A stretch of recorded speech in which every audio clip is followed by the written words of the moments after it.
Estado Nacional. Muy buenos días, ¿cómo están ustedes? Bienvenidos a Estado Nacional esta mañana de 14 de abril, cuando sin lugar a dudas la imagen de las últimas horas está en Medio Oriente tras el ataque con más de 300 drones que lanzó Irán a territorio israelí. Ahí está, el mundo un poco en vilo de lo que pueda ocurrir, de las primeras reacciones y del alcance internacional que pueda tener más allá de los ataques propiamente. Aquí comienza Estado Nacional y de inmediato conectamos con el doctor en Historia, el académico de la Universidad Adolfo Ibáñez, Fernando Wilson, experto en estas materias. Fernando, buenos días, gracias por recibir nuestro llamado. Bueno, gracias, Fernando. Buenos días, por favor, gracias a ustedes por la invitación. Bueno, los alcances de estos hechos que nos tienen a todos en vilo en el mundo, por lejos que estemos físicamente, el mundo entero probablemente está mirando lo que allí ocurre. ¿Cuáles son los alcances a tu juicio y la gravedad de esto?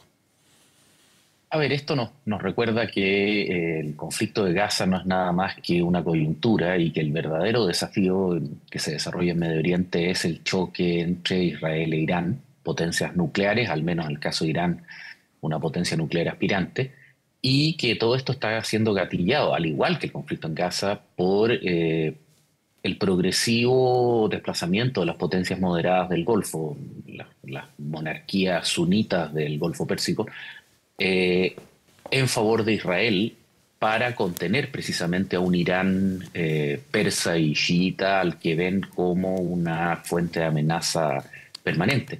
Es decir, este es el verdadero conflicto por oposición a la tragedia de Gaza, que es de alguna manera la coyuntura mediática específica, inmediata.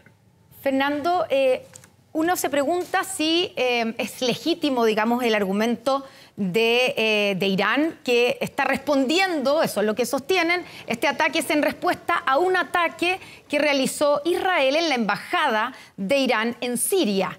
Y claro, también fue el mismo argumento que usó Israel en su momento para atacar la Franja de Gaza. Entonces la pregunta es, nos vamos de respuesta en respuesta, ¿y cuándo se termina esto? Porque da la impresión que tienen que responder, ¿o no?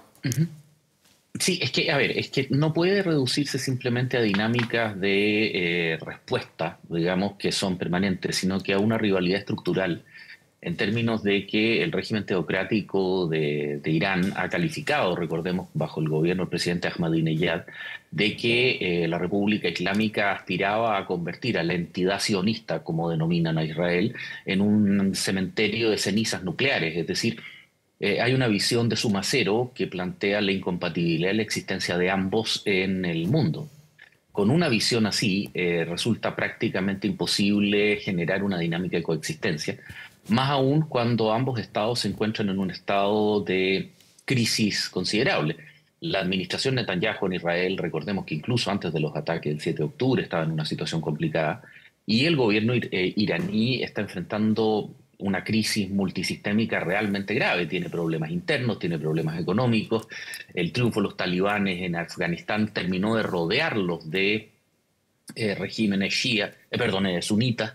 En términos prácticos, digamos, sienten que tienen que proveerle fuerza a sus proxy, los hutíes, los Hezbollah en el Líbano, en algún grado, porque Hamas es suní, también a ellos en la Franja de Gaza.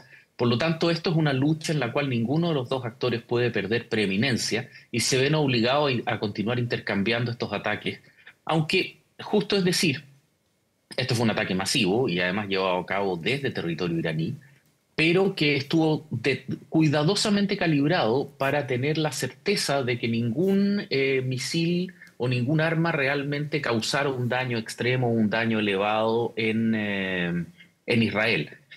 Poseyendo Israel una de las mejores defensas antiaéreas del mundo, había un grado de certeza elevado de que iban a derribar la enorme mayoría de los drones y misiles cruceros.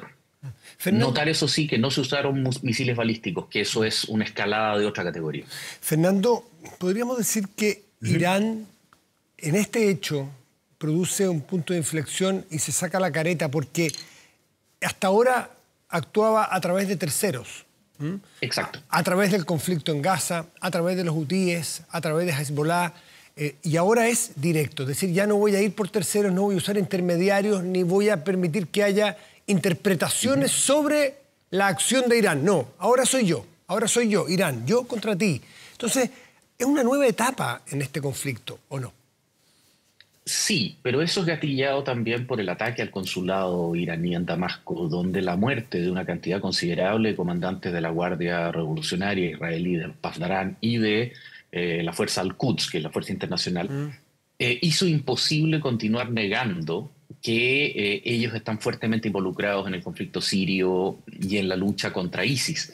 Es decir, en términos estrictos, no pueden dejar, de alguna manera Israel pagó por ver. Es decir, ya déjense de seguir fingiendo cuando todos sabemos que ustedes están ahí.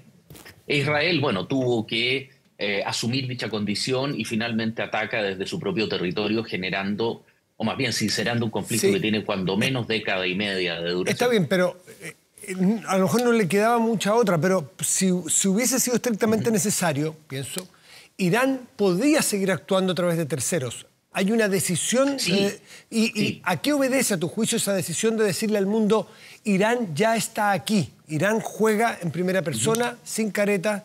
Me imagino que es una señal muy potente que hace que el resto de la comunidad internacional, de hecho hoy día las Naciones Unidas convoca su Consejo de Seguridad. De emergencia. Claro, ¿cómo debemos leer eso de aquí en adelante? A ver, en términos directos, esto es un mensaje que Irán finalmente tiene que dar a sus propios proxy. Es decir, que no se va a seguir escondiendo detrás de ellos y está dispuesto a dar la cara finalmente.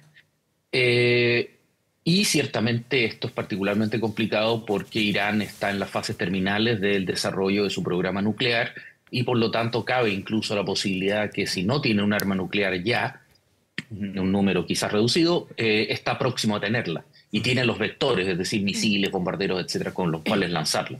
Por lo tanto, Irán está de alguna manera actuando o comenzando a actuar como una potencia que tiene, no voy a decir el fuero, pero sí tiene el campo de peso y el campo de autonomía para poder golpear la mesa y decir aquí estoy yo. Fernando, Israel ha dicho claramente que va a responder a este ataque, que va a contraatacar. Estados Unidos ha dicho hoy día en la mañana que no apoyaría este contraataque porque, digamos, esto significaría una escalada. Como decía Matías, se ha convocado el Consejo de Seguridad de manera urgente para el día domingo. ¿Qué puede hacer la comunidad internacional para evitar que esto sea una respuesta tras otra y sea una escalada que no sabemos en qué termine? A ver, bastante poco, por cuanto esto es lo que en 1993 Samuel Huntington llamó como un conflicto tectónico o un conflicto fractura, es decir, una línea donde las diferencias culturales se vuelven irresolvibles y se construye una dinámica de conflicto de carácter permanente. Lo que se puede hacer es aminorar la intensidad de este conflicto, pero el verdadero trasfondo general, geopolítico y estratégico de toda esta dinámica es la progresiva, como decía hace un momento atrás, la progresiva legitimación de Israel frente a los estados suní moderados, la monarquía del Golfo particularmente. No olvidemos que el 10 de octubre, 3 días después de los ataques desde Gaza, Arabia Saudita iba a reconocer a Israel.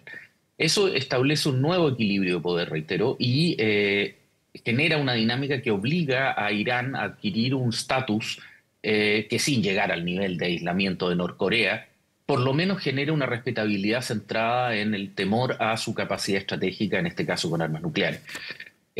La situación es claramente severa, seria, no es la crisis de los misiles del año 62, o Able Archer en 1983, no estamos a punto de una guerra nuclear, por favor, ni mucho menos. Pero sí claramente hay un actor que considera necesario que se lo comience a reconocer como una potencia global, al menos desde una perspectiva negativa, y en el caso de Irán necesita al mismo tiempo conseguir ser respetado por los estados proxy, que en el sentido que sigue siendo un actor primario frente a un Israel que está ganando o que está consiguiendo grados de libertad estratégica que para ellos se convierten en inadmisibles. Fernando Wilson, doctor en Historia y académico de la UAI, muchísimas gracias por atendernos esta mañana de domingo. Por favor, muchas gracias a ustedes, que estén muy bien.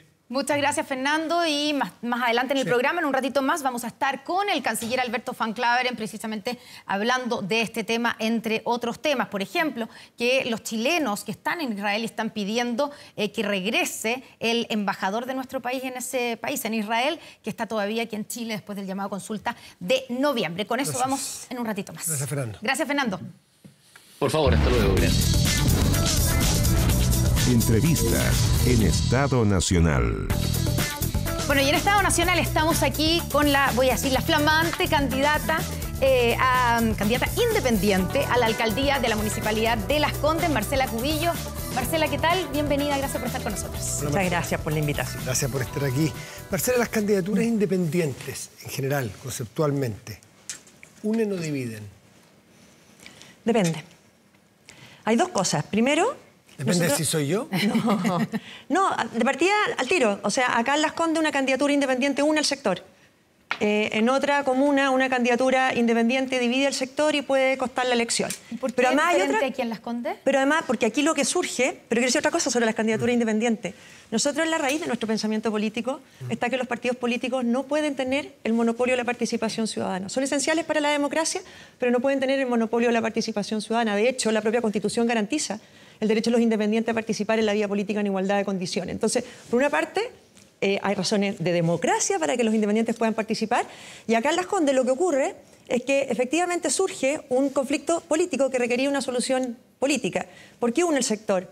Porque en un momento el Partido Republicano dice, legítimamente, nosotros no vamos a competir a Camila Merino, no vamos a competir en ese minuto a Cristóbal Lira, pero en Las Condes, si va a la reelección la actual alcaldesa, sí vamos a levantar un candidato. Entonces, cuando surge mi candidatura, efectivamente lo que está ocurriendo hoy día es que une al sector. Y voy consiguiendo el apoyo tanto del mundo republicano como del mundo Chile Vamos y la gran cantidad de independientes, que son la mayoría. Ya, ¿y no es una decisión muy individualista que desvaloriza a los partidos políticos? Que yo creo que mirar como una acción individual todo lo que no venga dirigido o orquestado o coordinado desde un partido político deja fuera un ámbito enorme de participación ciudadana en los independientes. O sea, si al final la única manera de participar o que no sea calificado de individualista es que te ponga un partido político, de nuevo, se reduce el espacio de los independientes y eso no es sano. Ahora, me imagino que eso pasa también por conversarlo con el sector. Y ahí quiero preguntarle, ¿fue una idea suya y la tomó sola o fue una idea conversada, por ejemplo, con su expartido, de la UDI o con alguien? Recién, ¿cuándo surge? ¿Cuándo surge? Sola.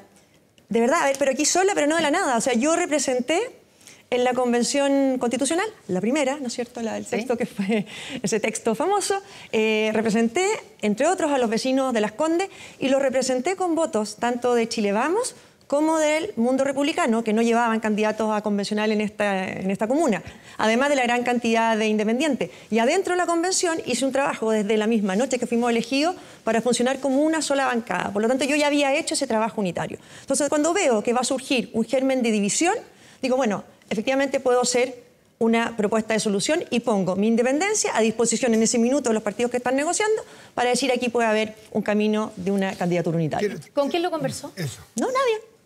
Surge, usted se le ocurre y dice, ya. Pero ¿A quién llama? No, es que yo creo que aquí la política tiene que ver con tomar decisión y con tomarla en el minuto oportuno. La gracia de esto, creo yo, además, y lo más transparente, es que surja de manera ciudadana, porque yo lo que digo es pongo a disposición una candidatura independiente, tengo que juntar firmas, si no es que yo diga, oh, ya, yo me instalo aquí como candidata. No, digo, inicio un camino de búsqueda de firmas ciudadanas para que sea la gente de la comuna la que me ponga de candidata. Porque esto no es que tú digas a la mañana soy candidata, no, tú necesitas conseguir firmas. Entonces me parece que es mucho más transparente, mucho más ciudadano y una mucho mejor forma de garantizar la unidad y la independencia. Para saber cómo se fue gestando, usted hace su propia evaluación política, toma esta decisión, la comunica y nosotros nos enteramos a través de una entrevista, si no me equivoco, la tercera. Así es. ¿Los presidentes de los partidos se enteraron igual que nosotros? ¿Se enteraron por la prensa? Así es, pero yo no soy militante de partido político. No, lo sabemos. Sí, pero obviamente su decisión o iba a afectar, y usted sabía eso, al sector. De hecho, su ex partido, donde usted militó tantos años, y me imagino que hay algún... Y fundó. Claro, hay alguna ahí en relación... De Renovación Nacional, de hecho. Cuando estaban todos juntos. Sí. Y después me salí cuando se... A la fundación de la UDI. Ya, pero usted sabía que su decisión y su anuncio iba a afectar de alguna manera por de pronto la candidatura que ya se había lanzado de la UDI a la reelección de la alcaldesa de Las Condes. Entonces, con mayor razón no había que conversarlo con ellos, porque al final, si tú lo que estás haciendo es planteando una solución que ellos no es la que están viendo, porque Republicanos dice nosotros si va Daniela Peñalosa competimos, la UDI dice no importa, va Daniela Peñalosa. Entonces digo, ¿con quién iba a conversar? Obviamente que la manera más transparente, yo no siendo militante, y si quiero de verdad construir una candidatura unida, es hacerla con total libertad de los partidos. Además, no solamente levantar una candidatura unida, soy independiente y quiero hacer una gestión que también parta con esa total independencia, porque es lo que se requiere también en este municipio. O sea, no llamó a nadie, nos enteramos por la prensa nosotros, también los partidos. Así es. Perfecto, no hay total equidistancia a todos los partidos. Así es, porque creo que era la manera de hacerlo también, Y la manera más transparente. hoy día usted puede decirle a los vecinos de Las Condes, que son los que van a votar o no por usted, que usted es la candidata independiente con apoyo de Evópoli, RN, la UDI y los republicanos. A ver, hoy día lo que está pasando, por lo menos, y estoy contenta con eso. O sea, por una parte, estoy con un fuerte apoyo ciudadano porque me ha ido bien en el tema de la firma, que es lo más importante, si la gran mayoría... Se requieren 1080 para ir, pero quiero llegar con muchas más que las legales. Entonces ya, por un lado, uno está consiguiendo el apoyo ciudadano y al mismo tiempo he ido viendo una muy buena reacción también por parte de los distintos partidos, por lo menos con las declaraciones públicas que se han hecho. Ahora, las candidaturas se inscriben en julio. Entonces, mi intención por lo menos ahora es que sea una candidatura de la gente y ojalá con el apoyo de los partidos. Ya, pero dice ojalá. Pero, por ejemplo... Bueno, porque los partidos tienen sus propios procesos y uno es respetuosa de eso. Lo que ocurrió ahora, la semana pasada, fue inscripción de primaria. Ya, no hay primaria acá. Eso ya es un paso, que ninguno haya inscrito primarias en su sector, digamos. Así es. Ni republicano.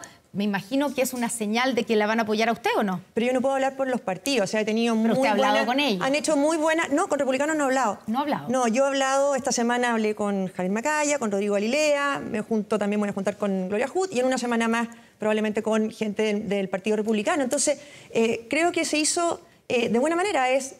Cuando yo digo no he hablado. Ahora, uno tiene declaraciones muy positivas, ¿no es cierto?, públicas, de apoyo de ellos y también de los vecinos, pero las candidaturas se inscriben en julio y uno respetuoso a los procesos que hagan los partidos. Ya, pero la primera reacción de la UDI a su anuncio fue bastante molestia en términos políticos. Y después usted habló con el senador Macaya, el presidente de la UDI. ¿Se limaron las asperezas? ¿Hoy día usted siente que tiene el apoyo? A ver, al principio yo creo que fue una reacción más bien de la directiva de la UDI, porque también podría decir que mucha gente de la UDI ese mismo día dijeron, perfecto, es una solución. Los partidos hablan por su directiva, una solución en forma oficial, digamos. No solo, claro, en forma oficial. A mí yo como que nunca veo la política en esto de que si se les me aspereza o no. Creo que aquí había un problema político que tenía que solucionarse políticamente y así se solucionó al menos. ¿Y ahí tiene el apoyo de la UDI? Sí. ¿Y de Renovación Nacional? También. ¿Y de Evópoli? Bueno, no sé, he visto las declaraciones, pero... No, pero usted hizo la diferencia, no, que usted dice... Marcela, usted hizo la diferencia de con quién se ha reunido y con quién no. Por eso le pregunto. Pues. Con los 3 presidentes de partido que se ha reunido.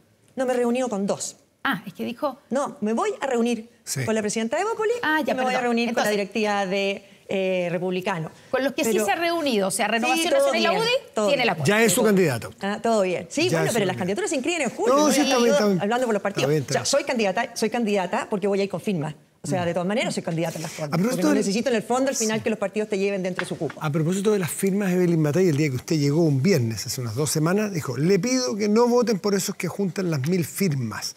No la nombró usted, pero estaba en el aire, ¿no es cierto?, que era usted. Es evidente que esa frase iba dirigida a usted. ¿Qué responde? Lo que te dije al principio.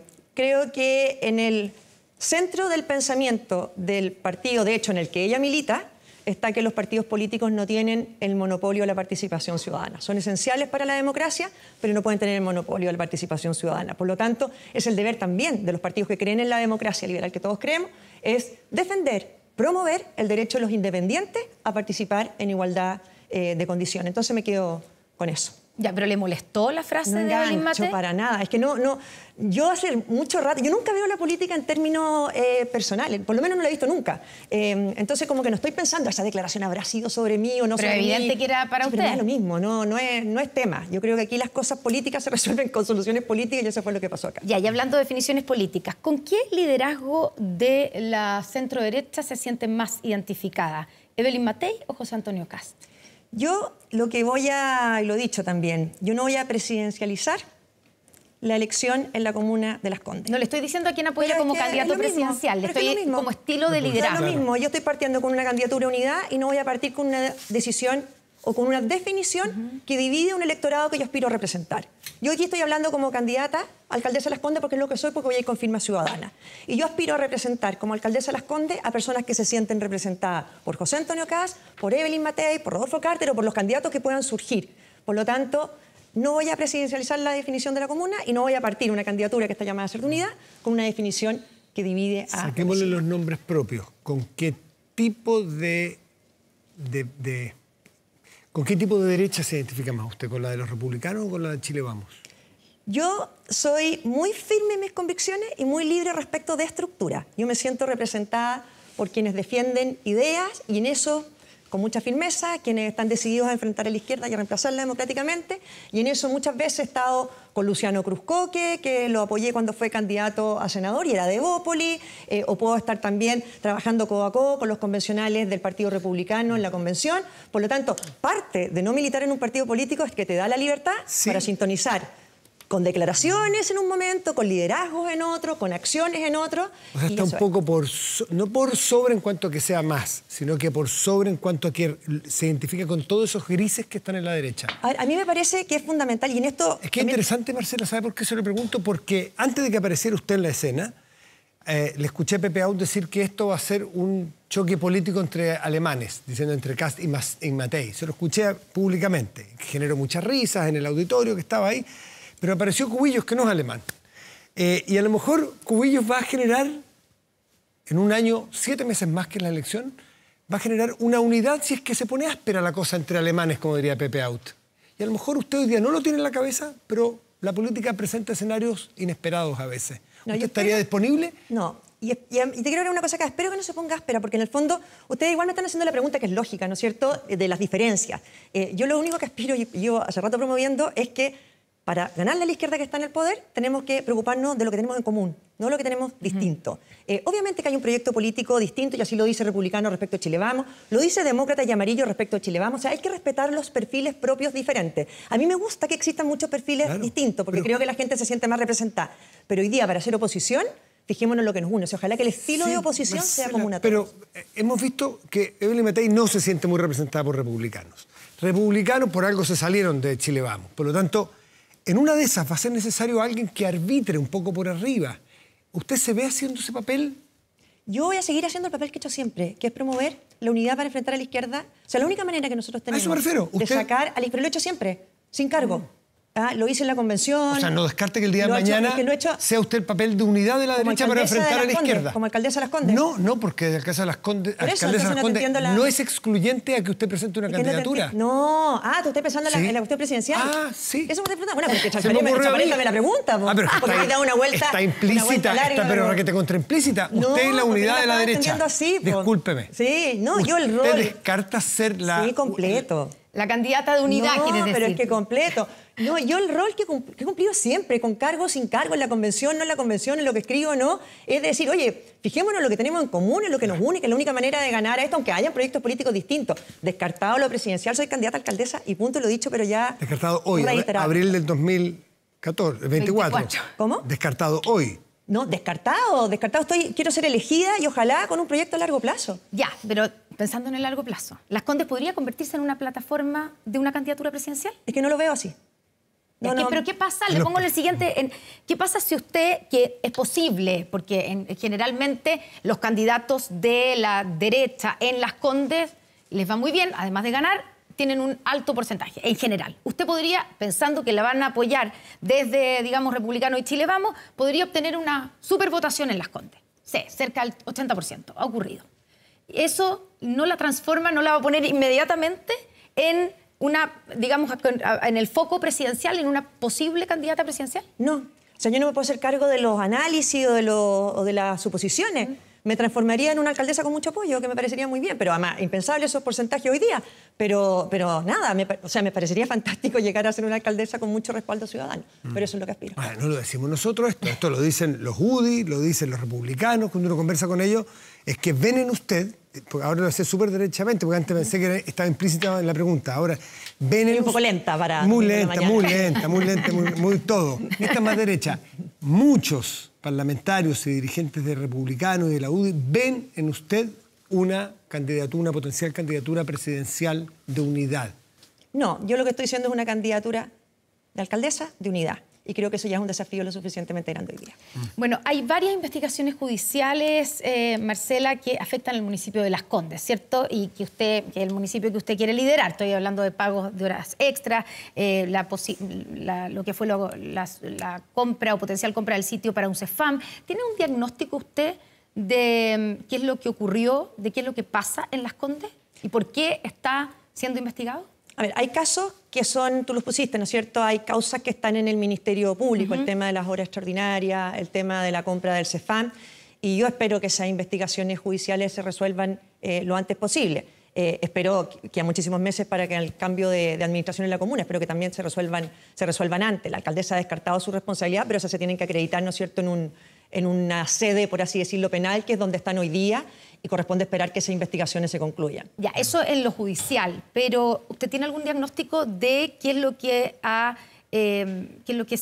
dónde se ha errado en la gestión, por ejemplo? Bueno, yo creo que aquí lo que yo estoy haciendo hoy día es formar un equipo de trabajo, no solamente para un diagnóstico, sino también para una propuesta.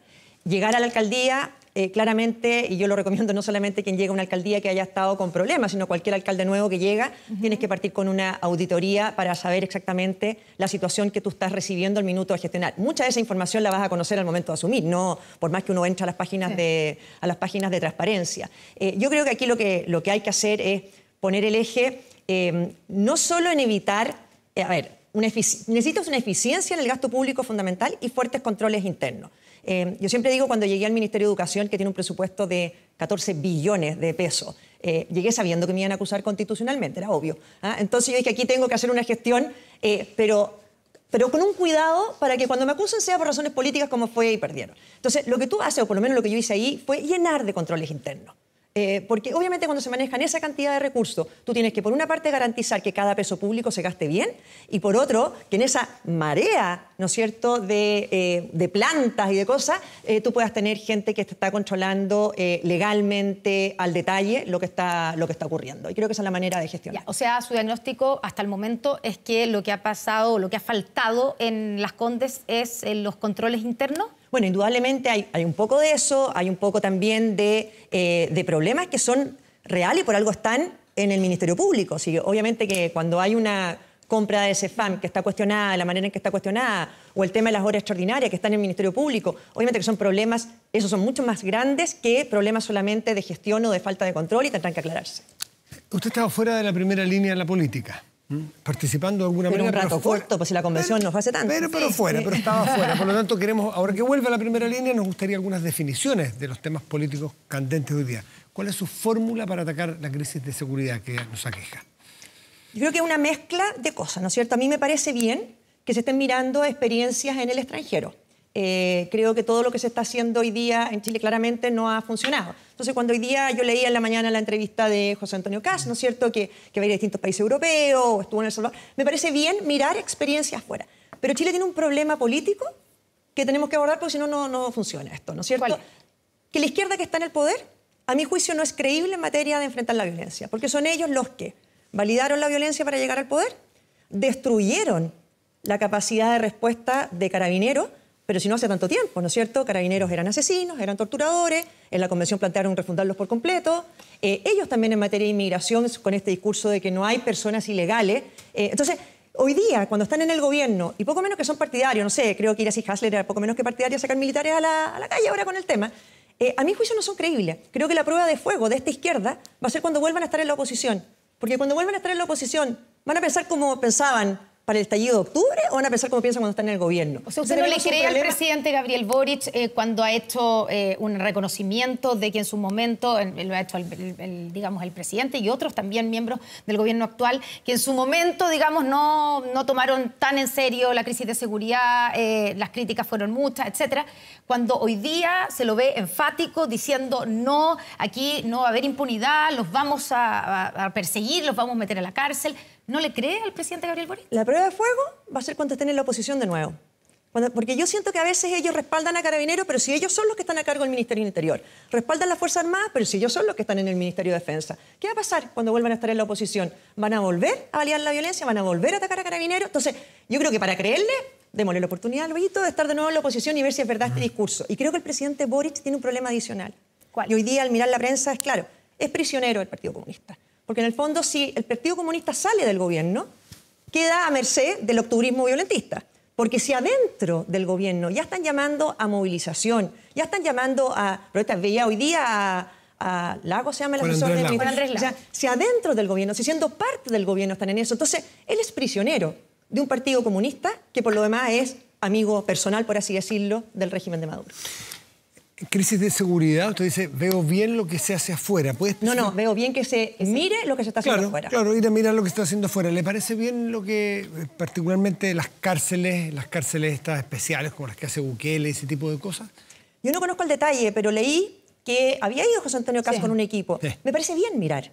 Me parece bien mirar, porque obviamente que hoy día lo que tenemos en Chile es que tenemos a la gente encarcelada. O sea, la gente sin poder salir de sus casas y aún así niños baleados adentro de sus casas. Entonces, mirar lo que está pasando en otros países o cómo se ha logrado reducir. Nosotros tenemos que hacer todo el esfuerzo posible para que Chile no termine transformado, ¿no es cierto?, en un narcoestado. Entonces, creo que mirar experiencias ajenas sí, pero abordar el problema político que tenemos con la coalición que gobierna también es fundamental. ¿Usted ha hablado con José Antonio Kast? No. No ha hablado. No. ¿Desde cuándo? Porque me imagino que alguna relación tiene con él. Yo creo que sí, hablé, fui diputada con él. La última vez que hablé con él, yo creo que fue para mi campaña a la convención. Ya. Sí. ¿WhatsApp corre como hablar o escribirse? No, estoy considerando el WhatsApp también. Ya. Creo que desde No la se ha campaña- comunicado.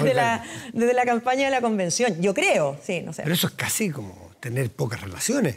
Pero es que... ¿No hay ruptura? ¿Hay mala onda? ¿Hay... Cagüineros, ¿no? No, pero es que ustedes formaron parte de la UDI desde muy... Sí, pero si también me preguntas por otros UDI, ¿hace cuánto tiempo no hablo? A lo mejor pero también pasa no, lo mismo. Pero o sea, Kast no es cualquiera de la UDI. No, está bien. O sea, cualquiera Tú de... acabas de decir que no estoy en la primera línea de la política y resulta que tengo que tener un contacto permanente con los líderes de la política. Bueno, pero después de que anuncia que va como candidata independiente, ¿recibió algún mensaje de José Antonio Kast? No he hablado con él. Yo con los que tengo muy buena relación, porque trabajé codo a codo con ellos, son más bien con republicanos que no con los que estuve en la convención. Ya. Te fijas con Martín Arrao, con Ruth Hurtado, etcétera. Bueno, trabajamos con ellos codo a codo y con ellos sí converso. Tenemos un chat en común, los convencionales, UDI, independientes, republicanos. ¿Y ellos en ese chat común la apoyaron en su Sí, en su ahora son muy anuncio, su amigos también. candidatura? Sí, son Ya. muy amigos. O sea, la tenían que apoyar. pero me apoyaron. Ya, pero usted dice que se va a Además lo reunir- dijeron públicamente. Martín Sí. ha hecho muy buenas declaraciones. Se va a Y Ruth reunir también. esta semana, dice usted, con el Partido Republicano. No, tengo que agendarlo con ellos. Ya, pero ¿y con quién se reúne ahí? ¿Con Arturo Con Arturo, Esquella? es que ella me gustaría. Ya. O sea, me gustaría juntarme con él, sí. Oye, usted fue ministra de Educación y lo que está ocurriendo en muchas partes, con los SLEP en Chile, se empieza a generar una discusión y un debate sobre si frenar esa política, sobre si mejorarla o sencillamente que siga actuando como estaba previsto. ¿Usted va a estar a cargo si ganan Las Condes de un sistema de educación? ¿Qué quisiera que ocurriera con los colegios municipalizados todavía de Las Condes? Que no se entreguen al servicio local de educación que se tiene que instalar ahí. Yo creo que cuando no podemos dejar demasiado tiempo una reforma que ha demostrado que no está funcionando.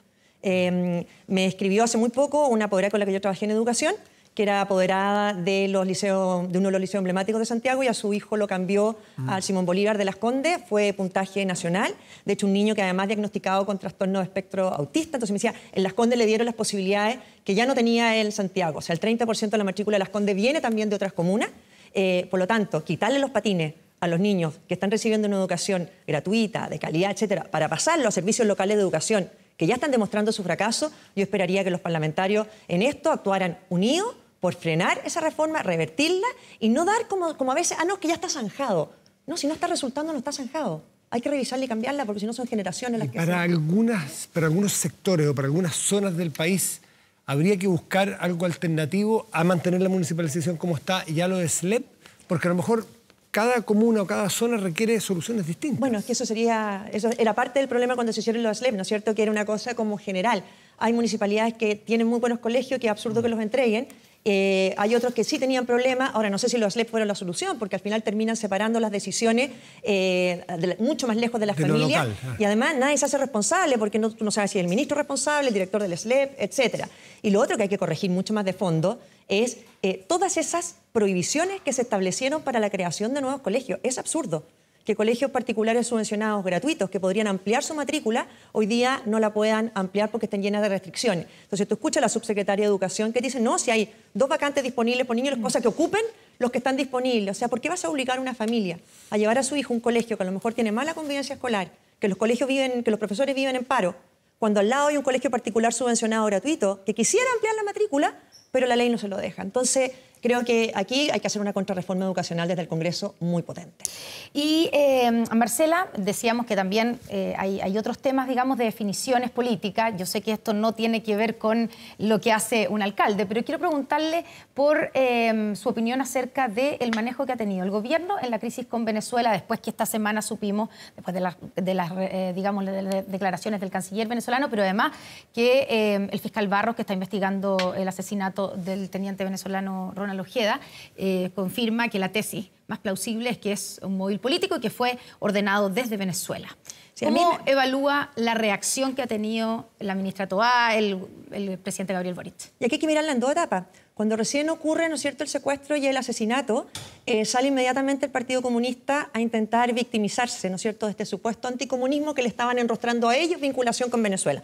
En días posteriores al asesinato, ¿no es cierto?, veíamos al embajador de Venezuela en un homenaje, participando en un homenaje que tenía el Partido Comunista. Mismo el presidente Boric hablando de un anticomunismo visceral para quienes osaban vincular, ¿no es cierto?, este crimen o este asesinato hacia Venezuela y Venezuela con el PC.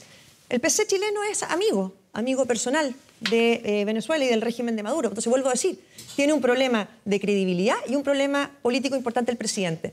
Cuando uno escucha al presidente decir como en un tono medio autoritario, les exijo que colaboren. O sea, ¿por qué si está el fiscal diciendo que puede haber sido organizado todo desde Venezuela, cuál es el interés o cuál es la expectativa que pueda tener de que van a colaborar? O cuando Carolina Toá dice, los ojos del mundo van a estar puestos sobre Venezuela, ¿alguien cree que le importa demasiado ese escrutinio a Venezuela? Entonces, yo creo que aquí el problema insalvable que tiene hoy día el presidente Boric es el Partido Comunista adentro del gobierno, él es prisionero del Partido Comunista y es un Partido Comunista que es aliado del régimen de Maduro. Marcela Cubillo... Sí, queda otro. Sí, me quedó en el tintero, solamente. Dos cosas me quedaron en el tintero.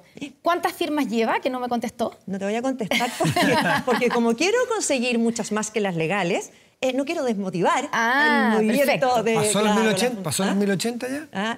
Te vuelvo a decir, no quiero llegar con más, porque ahora, de partida de tú, las militancias de los partidos tienen todos como entre 1000, qué sé yo, pero bueno, uno si quiere hacer una candidatura ciudadana aspira a llegar con más firmas también. Ya, y lo último, ¿su opinión sobre Evelyn Matei? Tiene un liderazgo muy consolidado. Creo que Chile Vamos tiene que cuidar su liderazgo. Hoy día en todas las encuestas, si todo sigue bien, está ganando en cualquiera de los escenarios. Así es que me parece que tiene un liderazgo potente hoy día. ¿Le parece una buena carta para la candidatura presidencial? Bueno, hoy día todas las encuestas la dan ganando. Y vuelvo a decir, yo no voy a presidencializar la comuna ni la elección, porque aspiro a representar también a personas que se sienten muy identificadas con José Antonio Kast, que también tiene un liderazgo muy potente hoy día. Perdón, ¿y el liderazgo, por ejemplo, de los amarillos, de los demócratas? ¿Ve algo ahí? ¿Usted se siente con alguna sintonía con ese mundo? Vuelvo a decir, yo creo que hoy día la unidad de las oposiciones es fundamental para derrotar a la izquierda que está en el poder y por lo tanto fijarnos en lo que tenemos en común y no lo que tenemos distinto. No la mezclo por respeto, porque yo obviamente que tienen un proyecto distinto, un proyecto político distinto a Chile Vamos, pero no me cabe duda que para ganar ojalá lleguemos o con una primaria muy grande en primera vuelta o en una primaria o si no muy coordinados a primera vuelta. Marcela Cubillos, candidata independiente por Las Condes. Muchísimas gracias por estar acá esta mañana. Gracias, Marcela. Gracias a ustedes. Muy buenos días. Entrevistas en Estado Nacional. Bueno, lo habíamos anunciado, ¿cierto? El canciller Alberto Van Claveren, que está en una gira por Europa, estuvo en Berlín, ahora está en Londres, nos recibe allá en Londres. Muy buenos días, buenas tardes para usted, canciller. Muy buenos días, Constanza. Muy buenos días, Matías, aquí en Londres, en nuestra embajada. Claro, en nuestra embajada, es decir, en su embajada. Canciller, tenemos que partir por el tema del Medio Oriente. Hay varios temas que vamos a recorrer, pero ayer usted manifestó su preocupación por la ofensiva de Irán sobre Israel. ¿Qué tan grave, desde su punto de vista, es lo que está ocurriendo en Medio Oriente? Bueno, lo grave es precisamente la posibilidad de una escalada. Vimos que la acción de Irán sobre Israel fue una acción relativamente contenida, en parte contenida gracias también a las defensas de las que disponía Israel y algunos de los países que concurrieron a ayudar a Israel. Pero el problema mayor es la posibilidad de un aumento de las tensiones en el Medio Oriente, en una zona que hoy por hoy ya está realmente muy convulsionada. Y lo que sucede en el Medio Oriente parece muy distante de Chile, pero no lo es tanto, básicamente porque los efectos de una confrontación mayor en el Medio Oriente se van a sentir en todo el sistema internacional. Hoy por hoy, en estos mismos momentos, está reunido el Consejo de Seguridad de las Naciones Unidas. El secretario general de las Naciones Unidas va a emitir un informe, algo que tampoco es tan usual cuando se conoce un asunto en el Consejo de Seguridad. Y aquí las cancillerías europeas están absolutamente pendientes de lo que pueda suceder en el Medio Oriente. Nosotros, por nuestra parte, estamos también preocupados por la suerte de nuestros ciudadanos, por las comunidades chilenas que están en la zona, básicamente en Israel y en los territorios palestinos. Y básicamente nuestros cónsules y nuestras misiones diplomáticas allá están en contacto con las y los chilenos que viven allá y afortunadamente no han habido problemas reportados.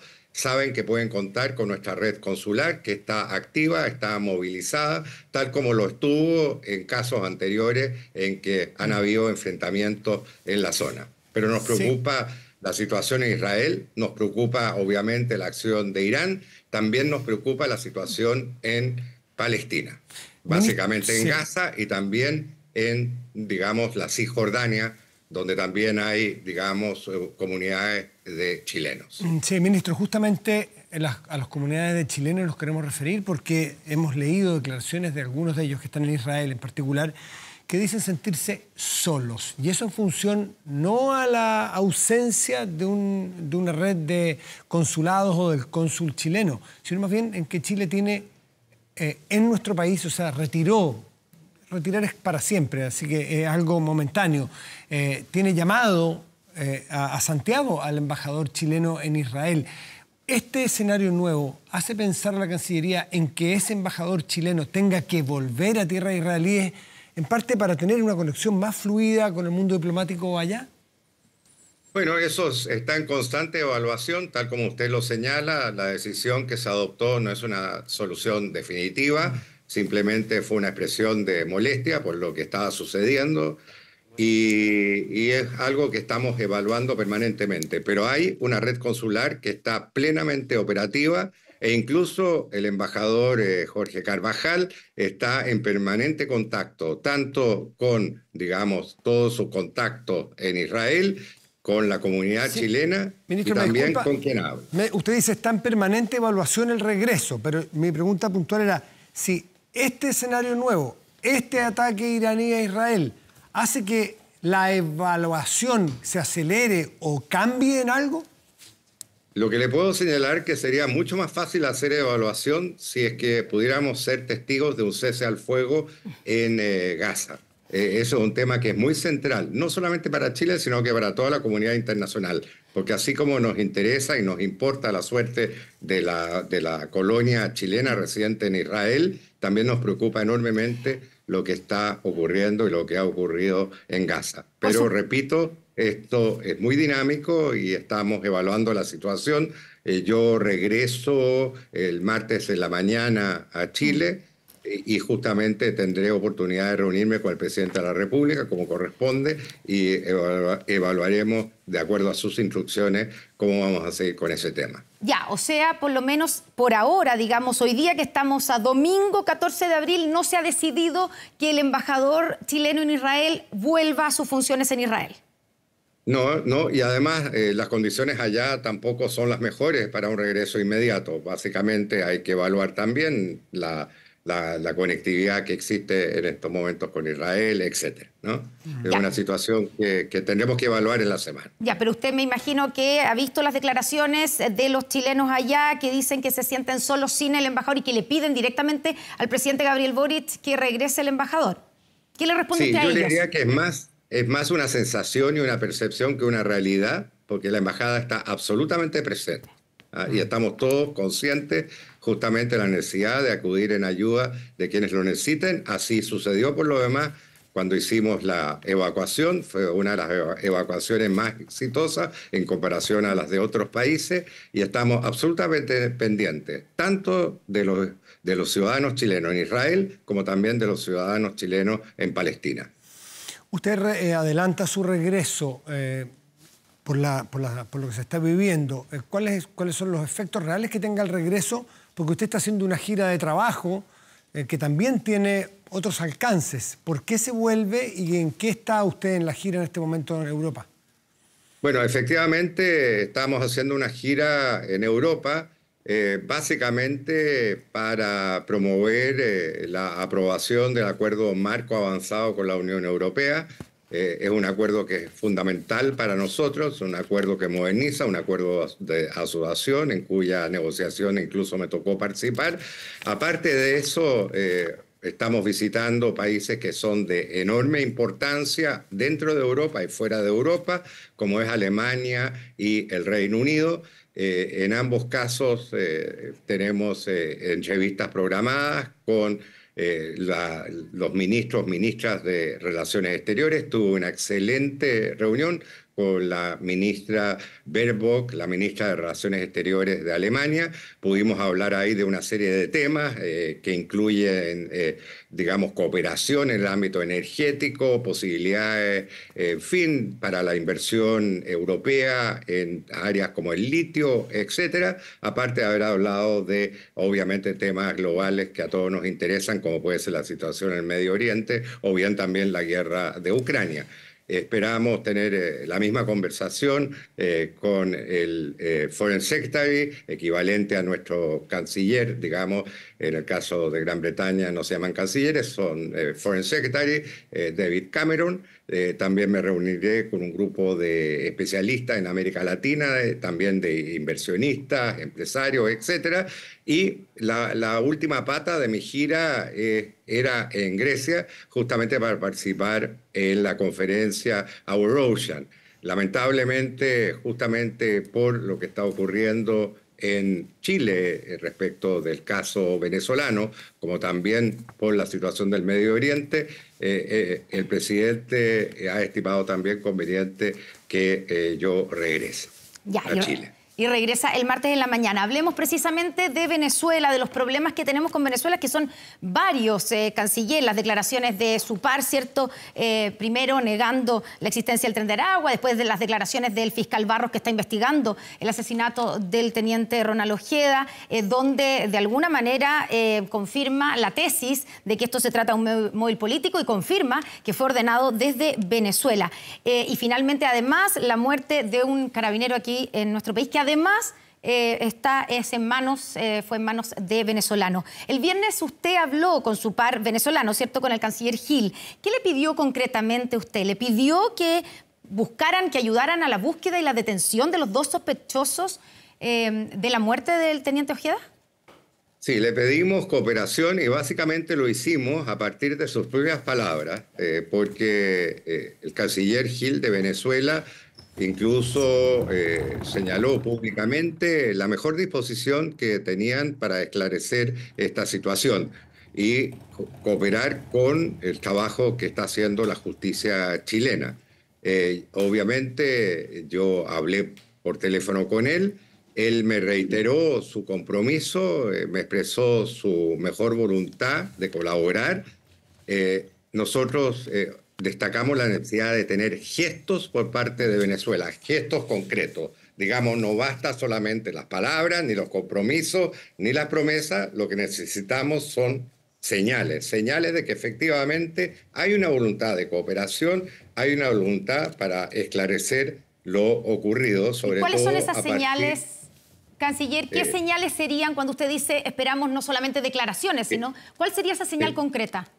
Información concreta sobre el paradero de estas personas sospechosas, información concreta también sobre otros antecedentes de la víctima, en fin, y toda otra información que sea estimada relevante por parte del Ministerio Público chileno. Quiero decir que además el compromiso de colaboración también lo hizo el equivalente al fiscal nacional en el caso venezolano. Y en consecuencia lo que estamos esperando es que justamente nos puedan entregar esa información. Una información que ha sido solicitada por el canal que corresponde, que es el canal de los ministerios públicos. Y también invocando un instrumento, invocando un tratado de asistencia mutua, un tratado interamericano de asistencia mutua internacional en materia penal, que es la Convención de Nassau de 1992. Ha habido un cambio de tono en Venezuela. A principios de la semana pasada se negaba, decían que era una ilusión esto del Tren de Aragua, una invención, y terminamos con el canciller venezolano ofreciendo ayuda, diciendo que ya el Tren de Aragua ya se controló, por lo tanto parece que existía. ¿Cómo evalúa ese cambio de tono usted y el gobierno de Chile? Y lo segundo, si es que no le parece, o sea, más bien comparte lo que dicen algunos, que es una inocencia, un acto de inocencia, pensar que ese régimen va a ayudar a esclarecer un crimen que eventualmente pudiera haber alguien de ese régimen involucrado. Mire, yo creo que hay que agotar todas las instancias. Para eso está la diplomacia. Si efectivamente hay una oferta de colaboración, sería un error muy grave de nuestra parte negarlo o simplemente desestimarlo. Es decir, aquí realmente hay que actuar a todos los niveles y eso es lo que estamos haciendo. Y efectivamente estamos a la espera de que nos puedan entregar datos específicos. Las expresiones del canciller Gil respecto del Tren de Aragua fueron muy desafortunadas. Justamente hablamos de eso con él en esa conversación que tuvimos. Él, bueno, dio una explicación de que se refería más bien a la operación de control del Tren de Aragua en una parte específica de Venezuela. Yo le señalé que obviamente el Tren de Aragua parecía estar operativo en una serie de países de América Latina y que nosotros nos basábamos también en la información que nos están entregando las policías profesionales y que nos están entregando los ministerios públicos. Y no solamente en el caso de Chile, también en el caso de otros países sudamericanos sobre todo. Ya, y usted, entendemos que le cree, digamos, al canciller y por lo tanto usted dice hay que agotar todas las instancias para que nos entreguen información. ¿Usted no cree que es una ingenuidad pensar que Venezuela va a entregar información después de que, como dijo la ministra Toá, han habido 4 casos en los que se le ha pedido colaboración y no ha pasado nada? Bueno, esperamos que en el 5.º caso justamente algo pase. Es decir, yo tengo que creerle y obviamente voy a poder confirmar mi creencia en el momento en que recibamos la información. ¿Y en qué se basa para si alguien me pensar? está ofreciendo algo, yo no me puedo negar de plano. Sería incomprensible, ¿no?, que ante una oferta de cooperación nosotros dijéramos, mire, nosotros a ustedes ya no les vamos a creer absolutamente nada. Por lo demás, nosotros estamos apoyando una gestión de carácter judicial. Aquí hay una solicitud del Ministerio Público chileno a su equivalente venezolano. Y nosotros como Cancillería y como Estado tenemos que respaldar y apoyar en todas las formas posibles esa solicitud. Usted dice, si en 4 veces no nos han ayudado, pero nos ofrecen una 5ª, tenemos que aceptarla. Me imagino que también uno toma ciertas precauciones. ¿Pide alguna garantía? ¿Hay plazos para que Venezuela entregue antecedentes concretos que nos lleven a esclarecer alguno de estos casos? Bueno, no le podemos establecer plazos. Venezuela es un país soberano, pero obviamente estamos pidiendo que sea lo más pronto posible, ¿no? Canciller, si llega a comprobarse si se comprueba el móvil político, en el caso de la muerte del teniente Ojeda, y hay una tesis también, que detrás del móvil político podría estar, aunque eso no lo ha dicho el fiscal, involucrado el propio gobierno de Maduro. Pero si se llega a comprobar el móvil político, ¿en qué situación quedan las relaciones con ese país? Bueno, efectivamente todo depende del avance de la investigación.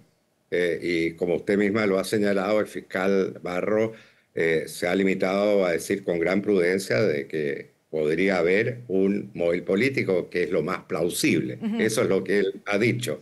Yo no quisiera especular sobre una situación hipotética que puede producirse en el futuro. En ese momento tendremos que determinar exactamente cuál va a ser nuestra decisión. ¿Pero sería grave que se confirmara Claro que sería grave, por supuesto que es grave, y es grave que se haya cometido un asesinato en territorio chileno de una persona que tenía las características del teniente Ojeda. Es algo lamentable y es algo condenable y es algo que obviamente merece una investigación lo más completa posible. No son ¿Que es pocas grave? sí. Claro que lo es. No son pocas las personas que recuerdan casos tan simbólicos y tan traumáticos como fue la acción de la DINA en dictadura chilena con el asesinato de Orlando Letelier, del general Prats, que si se comprueba entonces esta hipótesis, hay algunos que han comparado estos dos casos. ¿Qué nos puede comentar usted al respecto? Bueno, hay otros casos también, sí, hay más. casos de terceros países en que han ocurrido también asesinatos que podrían haber tenido una motivación política. En fin, lamentablemente son cosas que suceden y obviamente tenemos que hacer el mayor esfuerzo para prevenir que algo así vuelva a suceder en nuestro país. Y obviamente eso significa resguardar mejor nuestra frontera, mejorar nuestras capacidades de investigación, estar alerta frente a este tipo de fenómenos. Canciller, en ese mismo punto, si se confirma, usted dice sería grave, sería muy grave, ¿cierto? Pero si se confirma, porque lo que el fiscal dice que está claro es que fue ordenado y orquestado desde Venezuela. Eso significa ya que hay una intromisión, digamos, no estoy diciendo por parte del gobierno, sino que de alguien, de algún sector venezolano en nuestro país. ¿Eso no es suficiente argumento para romper relaciones, por ejemplo, con Venezuela, si eso se confirma? Mire, la ruptura de relaciones es algo que obviamente, por definición, impide mantener contactos con el otro país. Y nosotros queremos evitar esa situación. Sería muy complejo. Nosotros con Venezuela tenemos varios intereses que son muy específicos. En primer lugar está también todo el tema de retorno, ¿no?, de personas que están con problemas judiciales o bien en situación de indocumentados. En segundo lugar está precisamente este caso, para el cual necesitamos agotar, y repito, agotar las posibilidades de cooperación. Y en eso no somos ingenuos, pero tenemos la posibilidad y tenemos que explorarla. Y en tercer lugar hay algo que se ha olvidado. Venezuela está en un periodo preelectoral y a nosotros nos interesa mucho, como país que valora la democracia y los derechos humanos, que se realicen elecciones plurales, libres, ¿no? Y Chile ha tenido una tradición en esa materia. Chile tiene contactos con la oposición venezolana, tal como los tiene con el gobierno venezolano. Y esos contactos con la oposición venezolana son muy valorados. Ya que usted por los dirigentes, sí, incluso dirigentes como el caso de Corina Machado, que ha sido inhabilitada, pero ella ha tenido una opinión muy positiva respecto de las acciones que ha desarrollado el gobierno de Chile en apoyo a un proceso democrático en Venezuela. Ya que usted entra en ese tema, canciller, ya que usted entra en ese tema específico, canciller, ¿usted estima que las condiciones a la fecha dan garantías de una elección libre, democrática en Venezuela, o tiene que cambiar algo para poder catalogar de una elección transparente y competitiva? Lamentablemente, nosotros en estos momentos consideramos que no están dadas todas las condiciones. Y así lo hemos expresado en declaraciones públicas. Hemos tenido intercambios bastante ásperos con el gobierno venezolano en esa materia.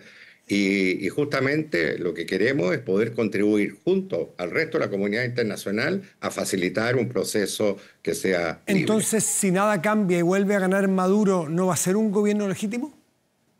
No nos pongamos todavía en esa hipótesis. Démosle una posibilidad también a la oposición y démosle una posibilidad a que haya un proceso electoral razonable. Pero ya con el hecho de que Corina Machado, que era la líder o la candidata, ¿cierto?, de la oposición, haya sido inhabilitada, como usted dice, ya ahí hay un factor que hace difícil que sea competitiva la elección, ¿no? Exactamente, así es, pero ella designó también una persona en su representación, esa persona tampoco pudo inscribirse, quedan otros candidatos y lo que importa aquí es la opinión de la oposición venezolana. La oposición venezolana no nos ha pedido romper relaciones con el gobierno. Eso también quiero subrayarlo. A pesar de que lamentablemente hay división también en la oposición venezolana. Sí. El embajador de Chile en Venezuela se encuentra en nuestro país en consulta, también como una medida de protestas. Yo le voy a poner el término que usted le puso al llamado al embajador Carvajal de Israel.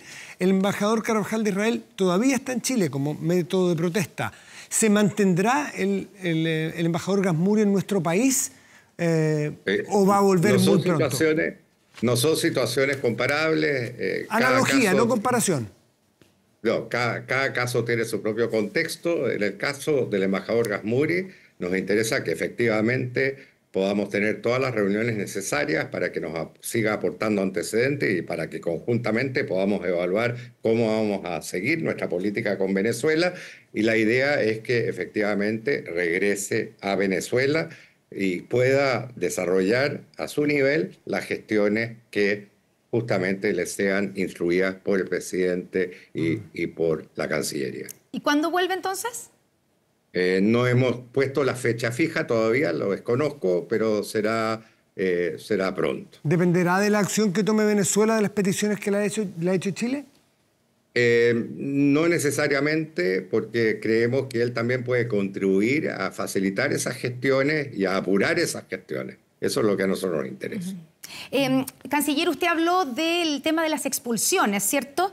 Uno de los problemas que hemos tenido, y lo ha dicho el gobierno, para concretar las expulsiones de tanto expulsiones administrativas como expulsiones judiciales de venezolanos de nuestro país a Venezuela, es que el gobierno no acepta y no ha aceptado recibir aviones charter con un grupo importante de expulsados. Entonces tienen que devolverse o tienen que enviarse a goteo, 1 o 2 en un vuelo comercial. Chile se va a jugar por enviar expulsados en vuelos charter y le pidió eso también usted al gobierno de Venezuela, que lo permitan, y autoricen llegar a esos vuelos. Lo hemos estado pidiendo y efectivamente por lo menos se materializó hace un tiempo atrás un vuelo, efectivamente, y hubo otro vuelo que en principio fue autorizado porque no se pudo concretar por otras razones. Y nosotros evidentemente vamos a insistir en esa posibilidad. Pero cuando habló con el canciller, ¿se lo pidió también o no? No hablamos de eso, nos concentramos efectivamente en el caso del teniente Ojeda porque era el tema más urgente. Pero usted esperaría, me imagino que cuando habla de colaboración, usted esperaría también que ahora, dado el contexto, digamos, Venezuela reciba y autorice a los charters con expulsados venezolanos. Así es parte de nuestra agenda con Venezuela, es parte de nuestra agenda prioritaria, absolutamente. ¿Está nuestra relación con Venezuela en el punto más difícil desde este gobierno? Está en un punto difícil, complejo, no es el primero y esperamos que sea el último, pero eso nunca se puede asegurar, ¿no? Ministro Van Cleveren, le agradecemos mucho este contacto. Está en Londres con reuniones con el ministro Cameron mañana. Así es que, y lo tendremos en Santiago ya a mitad de esta semana para ver todos estos temas. Muchísimas gracias por atendernos. Muchas gracias, Connie. Muchas gracias, Matías. Muchas gracias, canciller.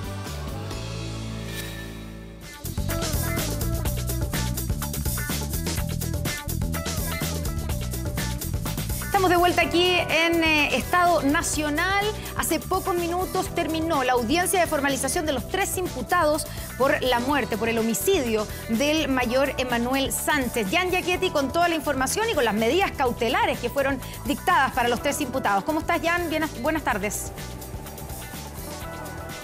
Hola Constanza, buenas tardes. Sí, han quedado en prisión preventiva por los próximos 180 días que dure la investigación. Recordemos, ellos han sido identificados como José Ramírez, Wilbert Olivares y Yolvi González, quienes fueron posicionados en la calle San Pablo con Radal en la comuna de Quinta Normal luego del asesinato del mayor ahora póstumo Emanuel Sánchez. Todo esto estuvo siendo analizado a través de imágenes de cámaras que mantenía un bus del servicio Red Bus, precisamente, que estaba ahí muy cerca de los disparos cuando ocurre esta balacera y en donde se puede ver al efectivo policial que estaba de civil junto a su familia intentando frustrar estos robos que venían cometiendo esta banda asociada también a motochorros. Y en este sentido es que fueron determinantes esas imágenes, y no solamente eso, sino que también audios en donde se puede escuchar en 3 oportunidades que este carabinero se identifica como tal y intenta de esta manera detener el actuar violento de estos sujetos. De todas maneras, aún quedan muchas interrogantes respecto a la ubicación de un cuarto sospechoso que tiene que ver con Dionis Castillo. Esta persona, fíjense que según la Defensoría Penal Pública, sería la que disparó en contra del carabinero, y en este mismo sentido es que se hace muy importante el poder tener más información respecto a su paradero, ya que sería una de las excusas, al menos, para poder ir rebajando las medidas cautelares, o al menos eso se solicitó durante esta audiencia de formalización de cargos en el caso de los 3 imputados que nosotros pudimos observar. Eso es muy importante y delicado porque ahí es donde se está tratando de dilucidar exactamente si es que los disparos venían del sector del copiloto del auto en el que venían estos delincuentes, o habría sido desde la parte posterior, de los asientos traseros. Eso podría ser determinante para poder ya tener identificada a la persona que dispara en contra del carabinero, y también de alguna manera dar luces respecto a lo que ocurre, porque son al menos 21 disparos los que fueron percutados en contra del efectivo policial. Y lo más grave, además, o al menos que viene a complementar toda esta situación tan grave, es que sacrificaron a uno de sus compañeros, y se trata de quien manejaba el vehículo en el que ellos venían cometiendo diversos tipos de delitos, robo de celulares principalmente. Lo sacrifican porque disparan en contra del carabinero, incluso estando él de por medio. Entonces, los disparos, según las indagatorias, mostrarían que algunas balas atraviesan el cuerpo de esta persona y luego impactan en el carabinero. Constanza, todo esto está siendo investigado, pero ya se tiene certeza respecto a dónde van a estar durante los próximos 180 días estos imputados. La información del momento, entonces. Jan Giachetti, muchas gracias. Quedan en prisión preventiva los 3 imputados y continúa la intensa búsqueda de un cuarto imputado que habría sido, según tú nos relatas, se relató en la audiencia de formalización, el que le disparó al mayor Emanuel Sánchez. Muchas gracias, Jan. Y vamos contigo, Matías, y con nuestro panel de debate y análisis. Análisis en Estado Nacional. Así es, ya estamos con nuestros contertulios de esta tarde. Nos acompaña en primer orden Osvaldo Andrade. Osvaldo, gracias por estar aquí. Muy buenas tardes. Muchas gracias, buen día. Camila Miranda, presidenta de Fundación Nodo 21. También, Camila, gracias por estar aquí. Catherine Martorell, gracias, Catherine, por acompañarnos hoy. Y Cristian Valenzuela, también de Ideas Republicanas. Gracias por estar aquí. Gracias, Matías. ¿Me puedo tomar 10 segundos? Yo no había tenido oportunidad de ver estas imágenes. No sé si son imágenes muy frescas de cómo ocurrió esto. Es brutal porque hubo mucha especulación de cómo se produjo este incidente. El carabinero andaba con su familia, si lo asaltaron a él, si no, y ver su reacción. Él paró su auto, dejó a su familia, a su hijo de 3 años, a su señora, enfrentó a los delincuentes de frente. No tenemos el audio para saber si, porque todos habían dicho que les había advertido que era carabineros, que depusieran eso. Si hay un momento de heroísmo reflejado en nuestro país cuando estamos en esta lucha todos, no es solo un sector, todos en esta lucha contra la seguridad, es esa imagen.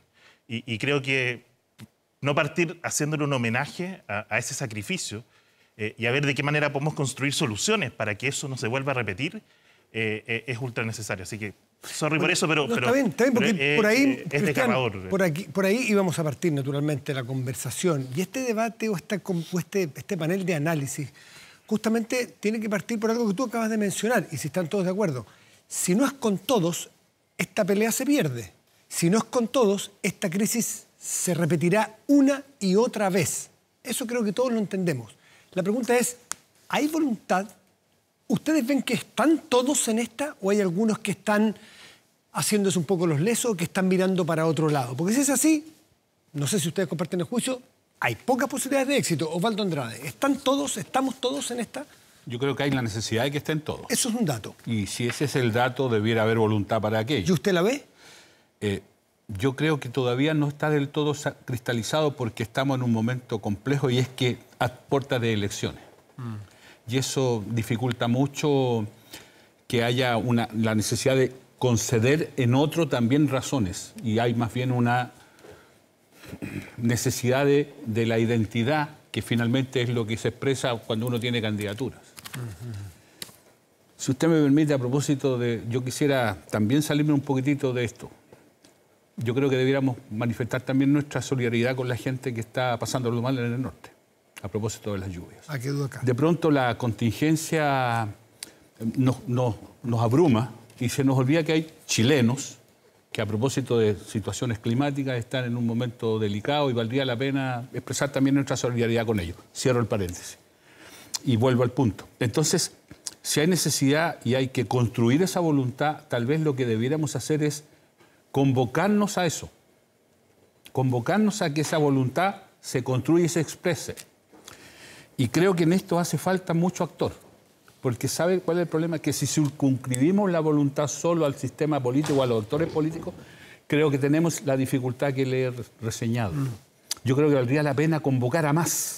Ya, usted nos ve, para ir sacando mínimas conclusiones en esta conversación de análisis, ¿usted cree que tenemos que estar todos, pero no los ve a todos?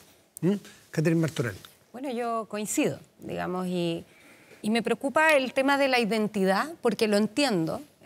Como lo decía Osvaldo, en el fondo, cuando estamos en periodo eleccionario, el punto está en que los gobiernos tienen 4 años y son 2 años de elecciones. Entonces, tenemos que avanzar. Y estábamos afuera conversando, y lo que me pasa un poco a mí es que siento que, si bien todavía, si uno compara Chile con la región, por ejemplo, uno podría decir, bueno, sí, los números, pero lo que no estamos viendo es cómo está cambiando el delito realmente y lo avesados que son. O sea, estábamos viendo estas imágenes y se para el carabinero delante del auto y disparan sin importar matar a su compañero de delito, sin importar si iba gente pasando, y esa forma... 14 disparos. 14 disparos. 14. Y esa forma de actuar, el que hoy día sepamos que tenemos mucho más homicidios que antes, pero que sepamos además que el 75% de esos homicidios son sin imputado conocido, habla de una nueva forma de operar en el que no estamos entendiendo la emergencia que estamos viviendo. Y a mí me pasa, cuando yo era subsecretaria y les comentaba afuera, a mí me tocó un caso muy difícil que fue en la población Carol Ursúa, que entró una persona y disparó contra 5, algunos heridos, otros muertos, que fue lo más duro. Pero hoy día estamos viendo que se encuentran cadáveres en las calles, estamos viendo ajustes de cuentas de un nivel mayor, secuestros extorsivos. O sea, me imagino que vamos a hablar también de lo que pasó con el teniente Ojeda en otra línea, pero en el fondo lo que me pasa es que estamos viendo un nivel de avance de esto y creo vemos que unidad, si no, vemos unidad en la respuesta. No la vemos y no la tuvimos antes y siento, igual que Osvaldo, que hoy día no la tenemos todavía de forma categórica. Y mientras eso no ocurra, esto solo puede empeorar. Hecho ese diagnóstico, preguntarle a Camila si usted ve algún grado de unidad y si comparte que es con todos o no lo logramos. A ver, yo creo que hay un consenso en que tenemos un dilema muy profundo en materia de seguridad y eso creo que todas y todos lo compartimos. Yo creo que la dificultad es si las razones por las cuales nos preocupa a todas y todos el problema de la seguridad son las mismas. Y ahí yo cruzo, estamos en un escenario electoral, también hay un fenómeno internacional donde la seguridad tiene un papel y hay distintos caminos para enfrentar el problema de la seguridad. Y cuando Catherine dice, claro, en este acontecimiento concurren distintos elementos que nos muestran la complejidad de la situación. Alta capacidad de poder de fuego, y eso supone abordar por qué estas bandas tienen tan fácil acceso a ese poder de fuego, tiene el papel de carabineros y el cumplimiento de esta vocación de servicio que aquí está muy expresada, tiene el problema del tipo de delito que están cometiendo que los incentiva, ¿cierto?, a no tener problema en disparar para cumplir el objetivo que en este caso es o robar un auto o robar un celular. Entonces son componentes más complejos. Pero yo creo que no compartimos todos las mismas razones para poner la centralidad en la seguridad. Yo sí creo que está muy cruzada por elementos electorales y yo creo que es bueno que al menos acá tengamos un consenso en que esto es más profundo. Usted no ve entonces, igual que sus compañeros de panel, no ve unidad de propósito en Chile. ¿No es frívolo poner cosas incluso importantes como una contienda electoral, superponerlo, o sea, supeditarlo a eso electoral? Una situación tan crítica como esta donde está muriendo gente. Por supuesto, de hecho, si uno mira en otros países donde hay algunas alternativas que han salido mal, por ejemplo en México y Ecuador, cuando los analistas dicen qué pasó, con el problema de seguridad. Uno de los elementos que ayudó a que el crimen organizado avanzara, primero eran las debilidades del Estado, pero también era un sistema político muy tensionado y fragmentado que dejó de preocuparse por los espacios donde se van filtrando las redes y se van volviendo más fuertes. Avancemos en un grado en la pregunta. ¿Están más o menos todos de acuerdo? Cristian, supongo que también, o sea, se lo quiero preguntar, pero pasar a la siguiente etapa. ¿Usted cree que están todos detrás de perseguir, el esclarecer estos hechos y superar la crisis? Y segundo, si no están todos, sería unánime la respuesta. ¿Quién no está, a su juicio? Sí, es que una cosa es la voluntad manifestada y otra cosa es la concreción de esa voluntad. Entonces, nuevamente, y esto parece disco rayado, pero lamentablemente es así. En el momento en que todos estuvimos en la mesa de seguridad, la mesa se rompió. Y no se rompió por culpa de la oposición. Se rompió porque el presidente decidió tomar un camino distinto. Y eso afectó ese momento. Bueno, ya han pasado o van a pasar casi 2 años de eso. Hagamos la mesa de nuevo. Recompongamos esa mesa. Porque no fue suficiente un acuerdo burocrático con la mejor voluntad del Senado, de la Cámara de Diputados, con no sé cuántas normas, con plazo y cosas que ya nadie le ha podido dar seguimiento y no se ha cumplido. Recompongamos esa mesa. Ojalá sin más indultos de por medio, para poder avanzar rápido en medidas concretas. Yo entiendo lo que dice Camila, ellos tienen una visión distinta, ellos quieren ponerle el foco a las armas ilegales. Bueno, desde acá habrá que ceder un poco para avanzar en eso, pero también tenemos que endurecer las medidas con el tema de la inmigración ilegal, porque claramente no está funcionando. O sea, el detalle de este crimen en particular, hay un señor que entró el 2020, no en este gobierno, en el gobierno anterior, y que tenía fecha de expulsión desde fines del 2020. Y lleva 4 años haciendo lo que quiere acá. Uno ve las crónicas, hizo lo que quiere y termina matando a un carabinero. O de los que está detenido, pero participando en el crimen de un carabinero. Esa es la realidad. Entonces tenemos que arreglar eso. El tema eleccionario, lamentablemente, todos los años hemos tenido elecciones. Íbamos a tener elecciones este año, íbamos a tener elecciones el próximo año. Pero la gente no puede esperar. Entonces, creo que tenemos que hacer un pacto, alguna discusión, alguna disposición. Yo por lo menos no soy representante de la directiva del partido, pero estoy seguro que el partido, porque lo estuvo hace 2 años en esa mesa. Pero fueron ustedes los que se pararon de esa mesa. Porque el momento en que uno empieza a llegar a acuerdos, se indulta a terroristas y a delincuentes. No podemos olvidar eso. No es compatible decir que estoy por la seguridad y quiero indultar a delincuentes y terroristas. No es compatible, no es de sentido común. Esa es la reacción. Bueno, ya pasó el tiempo, se enfriaron ciertas cosas, el crimen sigue avanzando, el crimen organizado sigue avanzando, la inmigración ilegal sigue avanzando. Llegó la hora de avanzar también en eso. ¿Hay espacio para recomponer una mesa de ese tipo? Yo creo que sería bien interesante, como fase previa, que el sistema político dejara de mirar tanto las redes sociales. Yo creo que eso no ayuda en nada a estos procesos. Fíjese usted que a propósito de los últimos acontecimientos han aparecido ciertas reacciones que son propias de quien responde a redes y no a una mínima evaluación. Un parlamentario salió diciendo que había que empezar a pensar en salir a matar. Salir a matar, claro. Otros han sido varios los que han dicho que hay que romper relaciones. Si alguien quiere impunidad en este delito, hay que romper relaciones. Es exactamente el sentido contrario de lo que corresponde. Yo esperaría que el embajador chileno Gasmurio, a quien tengo una tremenda opinión, esté lo antes posible en Venezuela, porque eso debiera ayudar a resolver, encontrar y las medidas que haya que tomar. Pero cuando se dice que hay que romper relaciones, lo que se está diciendo, bueno, entonces que esto quede impune. Si no hay embajador allá, ¿quién? ¿Quién se hace cargo de esto? Y qué decir las otras externalidades que significa tener una embajada con embajador. De repente puede haber un chileno que necesite que el embajador allá y no va a estar. O un venezolano que quiera asilarse en la embajada. Bueno, esas cosas pueden suceder y fíjese que lo que se está diciendo es que rompamos relaciones. Y qué decir otros que no entre un venezolano más. Oye, si hay venezolanos que vienen a trabajar y curiosamente, no le quiero cargar a usted la mochila, son todos de su sector que han dicho eso, que es buena la autocrítica. Y por eso me parece que la histeria no es buena consejera para el sistema político. Y reaccionar con histeria a estas cosas es la peor manera. ¿Quiénes hacen falta? Miren, me parece bien instalar la mesa nuevamente, pero creo que el sistema político tiene que ampliarse un poco. Yo no sé por qué el mundo empresarial no está en una mesa de este tipo. Y no sé por qué la CUT no está en una mesa de este tipo, si los afectados por los delitos son trabajadores. Es gente que va a la pega o que viene de la pega. Entonces, ¿quién más indicados para ser parte de esta conversación que aquellos que tienen que resguardar a su gente en la pega, pues, por favor? Pero nadie habla de eso. Entonces, ¿quién debe hablar de eso? ¿No es acaso el gobierno el que debe hablar de eso? Estamos hablando aquí, po. Sí, pero aquí somos, no me pida, somos analistas. No me pida que mande recado. Mande recado. Pero yo creo que debería convocarse una mesa y si el presidente está en esa disposición, deberá ser el presidente. Y discúlpeme, mire, han habido tantas mesas en Chile en que en torno a las mesas han habido cosas probablemente muy, muy reprochables. Pero uno no se para a la mesa cuando tiene voluntad. Cuando uno quiere que resulte, no se para de las mesas. Por inconfortable que sea la mesa. Porque así se expresa la voluntad genuina. Que no es inconfortable. Porque de lo contrario es un remedio.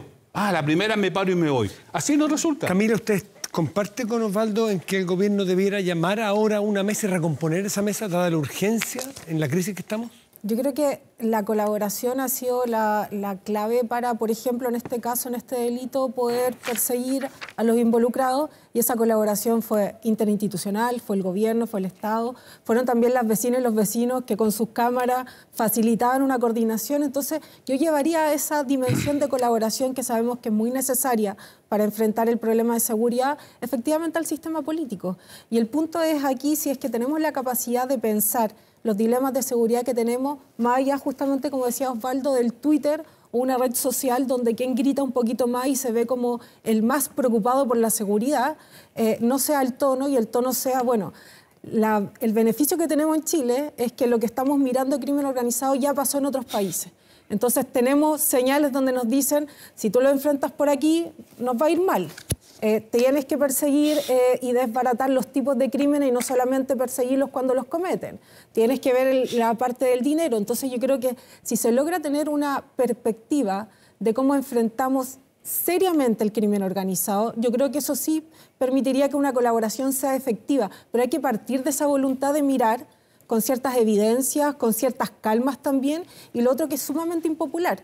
Pero no hay salida rápida a enfrentar este tipo de casos. No es rápida porque tú tienes que crear inteligencia criminal.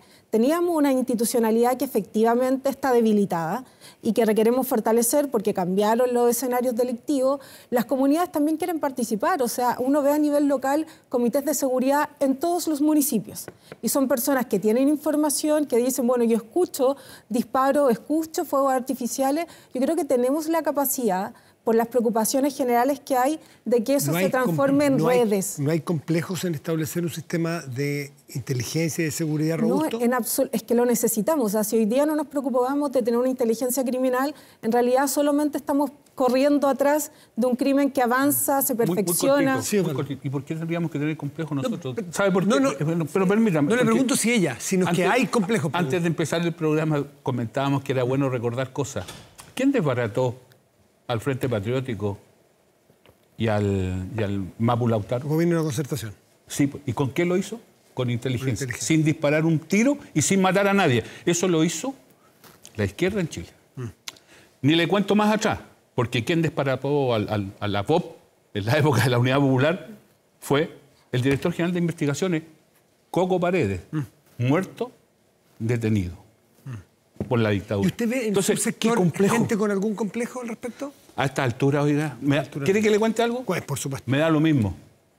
Los acomplejados se quedarán de lado, pues. Si complejo hay en el otro lado también. ¿Hay complejos a este lado? Yo creo que no en este tema, por lo menos. Yo quiero recordar, eso sí, que el 2018 se presentó un proyecto de ley de inteligencia, precisamente porque necesitamos inteligencia, y lo que ocurre hoy día es que la inteligencia está funcionando en instituciones separadas con visiones distintas, sin coordinación. ¿Qué pasó con ese proyecto? Bueno, ese proyecto de ley sigue ahí en el Congreso, donde esta voluntad que debe ser concretada, como decía Cristian, no ha sido concretada. Entonces, yo creo que efectivamente los diagnósticos están súper claros. O sea, es evidente que estamos en una situación sumamente compleja, pero lo que me pasa a mí es que yo no veo una concreción real. Se juntó al COSENA, el COSENA habló, se hizo diagnóstico, no supimos nunca más qué pasó, existen estas mesas y a mí lo que me pasa, Camila, por ejemplo, tú decías, a mí me preocupa mucho el tema de las armas. Yo quiero decirte que el proyecto de ley de armas estuvo 15 años en el Congreso, me tocó a mí, como subsecretaria, tratar de avanzar en eso, y el rechazo del otro sector o del oficialismo, o sea, hoy día oposición en ese minuto, era brutal. Era no. Entonces, yo creo que eso ya, como dice, yo me voy a quedar con lo que dice Osvaldo, ¿sabes qué? Los acomplejados que se acomplejen pero en un otro cambio, lado, pero usted nota que hubo un cambio. Sí, claro, que ¿cómo no voy a notar un cambio si estaban hablando de refundar Carabineros hace 2 años? Pero explícitamente muchos... Y lo seguimos sosteniendo, porque refundar significa mirar las bases para arreglar las cosas que hay que corregir o mantener el ritmo. ¿Es un buen momento para refundar Carabineros? Hoy día lo que necesitamos es que nuestros carabineros estén sumamente preparados para enfrentar el crimen organizado. ¿Tú entiendes lo que es refundar Carabineros? Por eso te estoy llevando a la definición. Significa revisar las bases para ajustar lo que está funcionando mal. No, eso es refundar.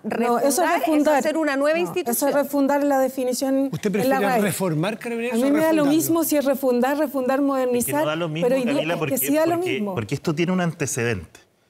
No vamos a citar mensajes porque ya estamos lateados de citar mensajes. Pero cuando se acompañaba la palabra refundar Carabineros, venía una disociación completa con la institución. Exactamente. Que todos lo estaban haciendo mal. No era arreglar algunas cositas. Había una negación de la institución. Estamos hablando de la posibilidad de policías de frontera. O sea, no me digan que eso no es una mirada estructural de cómo funcionan las policías. No era la mirada cuando se perseguía a Carabineros por cada acción. Era la mirada del control civil de Carabineros, que es sumamente necesario porque hemos tenido casos de corrupción. No, pero es que en ese sentido se presentaron proyectos de ley. Se presentaron proyectos de ley precisamente para tener control civil respecto de la institución, y eso siempre es de la línea reformar. Aquí cuando se hablaba de refundar, era otro el sentido que se buscaba. ¿Cuál es el papel de nuestros carabineros hoy día para enfrentar el crimen organizado? Cuando algunos proponen, por ejemplo, fuerzas de élite, fuerzas de policías de frontera, ¿eso no es una revisión estructural de las policías que tenemos? Cuando se yo creo que es una falsa dicotomía, pensar la discusión de derechos humanos como la necesidad de que nuestras policías actúen en concordancia con proteger a las personas con estándares básicos. Se ha hecho muchísimo respecto a eso. Se ha hecho muchísimo respecto a eso sin necesidad de refundar Carabineros. Hay cursos de derechos humanos, hay una general a cargo de derechos humanos en la institución de Carabineros, la general Karina Sosa. Y eso es un avance. Ya, pero ese avance no requirió refundar la institución. Cristian Valenzuela, por favor. Sí, yo quiero volver al tema de la relación con Venezuela y el crimen del teniente Ojeda, porque me parece muy relevante poner también en discusión. Yo entiendo lo que decía Osvaldo respecto de las relaciones diplomáticas, pero a mí lo que me choca al final es que la mirada que hubo inicialmente respecto, uno como observador de las circunstancias del delito que se cometió, de las imágenes que estaban presentes, del lenguaje que se usa desde Venezuela, del actuar del Tren de Aragua, que ahora existe, hace 3 días parece que no existía para Venezuela, todo eso daba indicios de algo.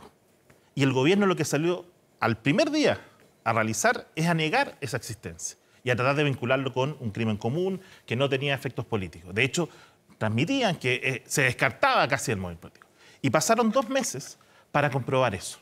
Entonces, el tema de fondo es, ¿qué estamos haciendo nosotros respecto de Venezuela a nivel diplomático? ¿Qué habría que hacer? Porque llamar a consulta a un embajador, que el canciller estaba sentado con Nicolás Maduro en la CELAC, sentado a 3 asientos de ahí, a pocos días de haberse cometido ese crimen. Entonces, si a mí me dicen, como nos está diciendo el fiscal hoy día, lo nuestro era una conjetura. El fiscal ahora nos está adelantando que esto podría haber sido así. Que vinieron grupos de venezolanos. Sí, descartando todas las otras hipótesis que ustedes antes de... Por descarte es la única que se investiga. Y diciendo que lo que pasó aquí es que gente vino de Venezuela, entró de manera ilegal, cometió un crimen, volvió de manera ilegal y está en Venezuela nuevamente. Eso es una vulneración gravísima de nuestra soberanía nacional. ¿Qué debería hacer Chile en función de sus relaciones internacionales con Venezuela? Yo creo que con Venezuela no se puede seguir teniendo relaciones internacionales, relaciones diplomáticas. No podemos tener un embajador allá, no podemos tener un embajador de Venezuela acá que participa de los actos del Partido Comunista como si fuera el mejor amigo de la casa. No podemos tener funcionarios de la Subsecretaría de Interior que viajan a Cuba a hacer relaciones exteriores a nombre de Chile, como el señor Juan Andrés Lagos. Eso es inaceptable, porque los cubanos y los venezolanos sí están con intereses de disrumpir lo que pasa en América Latina. Pero Matías, Osvaldo, voy a pedir la palabra. Una cosa muy chica, volvemos al problema de fondo, que es, ¿nos vamos a preocupar de la seguridad o vamos a construir las tensiones de qué relación tiene un partido con tal país o con otro? En el caso de Venezuela, si rompen las relaciones diplomáticas, ¿cómo perseguimos a las personas que cometieron los delitos? Pero ahí hay una pregunta de uno. Termina, Camila, para que contesten ustedes. Pero muy cortito lo que dijo Camila. Mi pregunta es esta: ¿en qué minuto nosotros decidimos tener un embajador en un país autoritario con una dictadura? Porque lo que habíamos hecho en los gobiernos anteriores, y me refiero a Michelle Bachelet, me refiero al presidente Sebastián Piñera, era no tener embajador en Venezuela precisamente porque reconocíamos que estábamos frente a una dictadura y un país autoritario. Hecho el punto, Caterina. Camila, responde, por favor. Sí, o sea, si hacemos esa pregunta deberíamos hacerla en muchos otros países. Yo creo que hoy día, con el dilema migratorio que tenemos, si no tenemos relaciones de colaboración, es una mentira decirle a las personas que vamos a resolver, que vamos a perseguir, que va a haber justicia, que no va a haber impunidad. Cuando tenemos muchos ciudadanos venezolanos en el país, tuvimos expulsiones más efectivas sin embajador en Venezuela. Tuvimos expulsiones mucho más efectivas sin embajador. Reciben a las personas y tuvimos un dilema en la frontera con Bolivia y Perú, porque hacia dónde se iban las personas que expulsábamos. Bueno, lo que te quiero decir es que las expulsiones fueron mucho más efectivas, eficientes, en número, o sea, ni siquiera es dato puro, sin tener embajador en Venezuela. Osvaldo Andrade. Quería primero hacer un comentario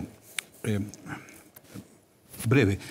Es que presentamos un proyecto de ley que lleva 15 años, 20 años en el Parlamento y que no avanza. Mire, allí a mí ya me suena chiva. Porque yo reconozco que el Ejecutivo tiene sí la facultad de... La urgencia. Y la iniciativa exclusiva. Pero cuando un Parlamento quiere sacar una ley, discúlpeme que sea un poco vanidoso, yo presidí la corporación. O sea, cuando en el Parlamento hay voluntad de todos los actores por seguir adelante con una ley, la sacan hoy. Se saca en un día. Prescindiendo de la iniciativa exclusiva del presidente. Discúlpenme, entonces ¿hasta cuándo seguimos? Que llevan tantos años como que, ¿se fija? La culpa es de todo y al final no es de nadie. Si la oposición que tiene mayorías... ¿Tiene la mayoría son los responsables? Las tablas de las sesiones las hace el presidente de la corporación. Ahí está la responsabilidad entonces. La oposición, pero para poder sacar adelante... La oposición no ha tenido la presidencia de la Cámara hasta mañana en este gobierno. Lo que yo digo, no sabemos si mañana va a pasar o no. Lo que yo digo es que prescindiendo que si están ellos, nosotros, el Parlamento. ¿Sabe por qué? Y eso es lo que me preocupa. ¿Usted se da cuenta de lo que llegamos? Es que si son ellos o somos nosotros. Es que esa no es la manera de enfrentar este problema, pues. Entonces al principio hacemos toda la voluntad, que estamos todos de acuerdo, volvamos a la mesa, pero cuando se produce el debate, volvemos a las trincheras. Es lo que yo creo que le hace mal a esta discusión. Sí. Dicho esto, vuelvo al punto. Los problemas con Venezuela, ¿usted se acuerda de una persona que invitó a los venezolanos para venirse para acá o no? Fue para allá a invitarlo. Eso no es real. Pero bueno, entonces yo estaba en otro país cuando vi la tele en ese día. ¿Dónde estaba? No sé en qué otro país estaba, en Puente Alto, cerca de la Carol Ursúa, a propósito del recuerdo que hacía, porque por allá vivía. Entonces le digo yo, entonces se nos olvidan estas cosas. Hagamos abstracción de todo eso. Dejémoslo todo de lado. Hagámonos cargo del problema. Necesitamos un embajador, ¿ya sabe por qué? Porque incluso en las dictaduras, y si es por dictadura, vayan a hartas partes, no podríamos tener embajador, por favor. Es bueno que en las dictaduras haya un embajador del país. ¿Por qué? Porque eso abre una puerta, pues. Abre una puerta incluso a la disidencia de ese país contra la dictadura. Entonces, ¿cómo nos negamos a eso? Usted se imagina que si no hay embajador y no hay quien esté apretando, y le reitero, ojalá el embajador esté lo antes posible allá, porque Gamuri tiene talento para eso. ¿Pero dónde lo estamos apretando, Osvaldo? Bueno, pero si la disidencia venezolana, representada en el teniente Ojeda, que era refugiado político de Venezuela, fue asesinado en Chile, gracias a esa relación. Fíjate cómo el cambio de tonalidad del canciller. Porque, ¿sabes lo que pasa? Que en estas cosas hay que ver las cosas con perspectiva y sin trincheras, le reitero. Al principio el Tren de Aragua no existía. Después ahora el Tren de Aragua no existe en Venezuela. O sea, eso no lo dijo ningún chileno. Lo dijo el propio canciller. Entonces hay un cambio. Ha comprometido su colaboración. En este programa, un poquitito antes, entrevistaron al canciller Fontana y decía lo que había hablado con el canciller por teléfono. Ahora, que está por verse, estoy de acuerdo contigo. Que se necesitan hechos concretos, estoy de acuerdo contigo. Firmaron un convenio. Hagamos una pequeña pausa, seguimos. No nos neguemos a Queda mucho. Tomen agua, respiremos, hagamos una pequeña pausa. Te pillé. Seguridad preventiva para su empresa. Te pillé. Vigila en tiempo real. Y ven si un delincuente se acerca y se disuade a través de parlantes y dan aviso a carabineros. Te pillé es tecnología antidelincuencia para su empresa. No sea usted la próxima víctima y contrate su tranquilidad en Te pillé. No grave robos, evítelos con Te pillé. Espérenos un momento y ya estamos de vuelta con este debate y conversación en Estado Nacional.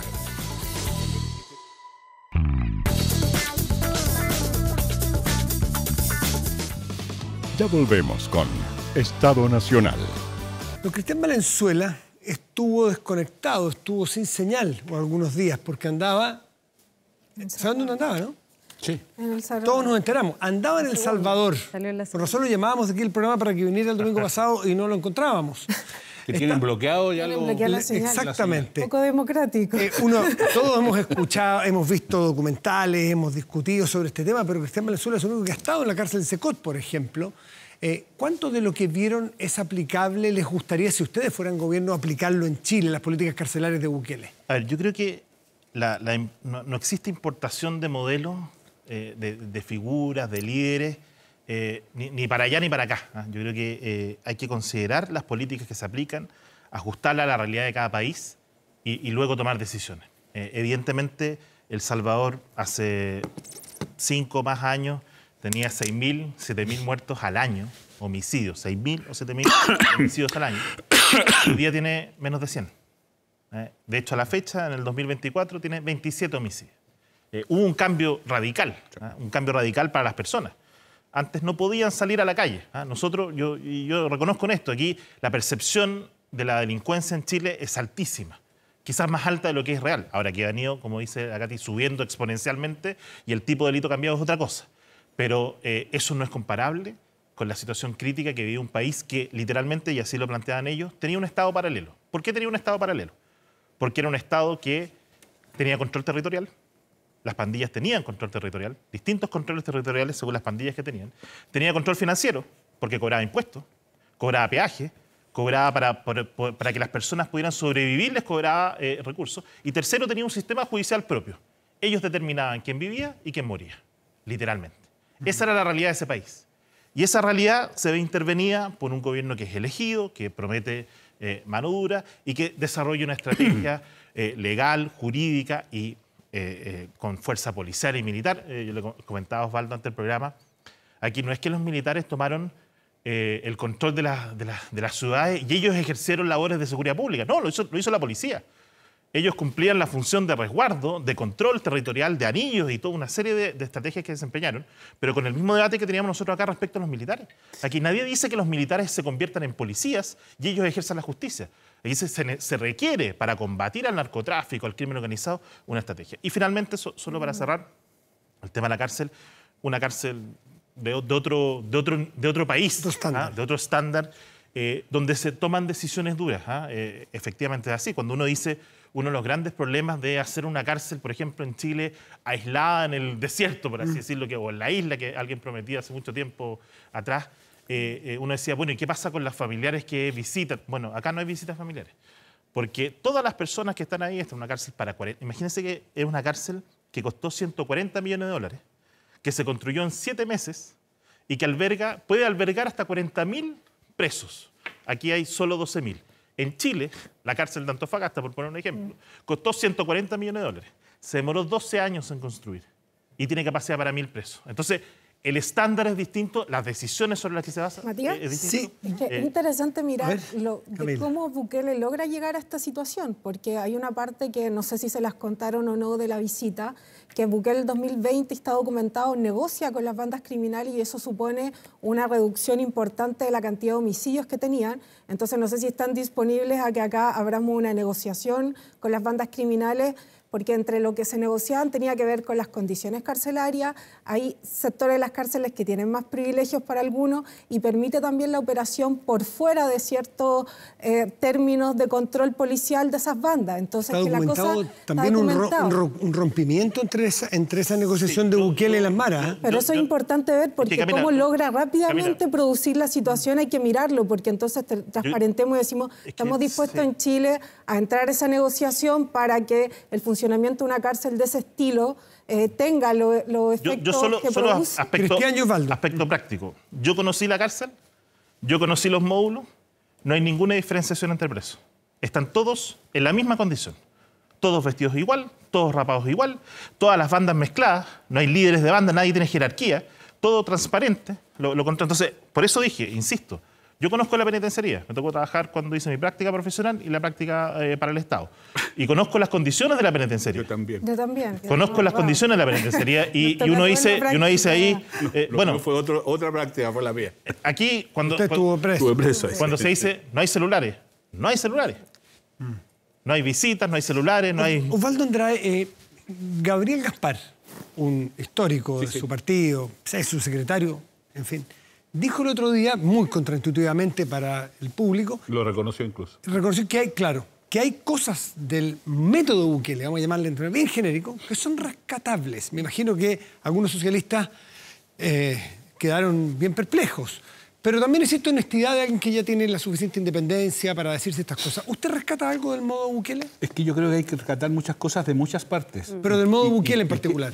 De inmediato. Y fíjese, a propósito de lo que conversaba recién, antes de entrar a la conversación, me decía que, Valenzuela, Cristian, me decía que incluso los salvadoreños le reconocían que habían cosas de Chile que ellos habían tomado para su propia... Plan cuadrante.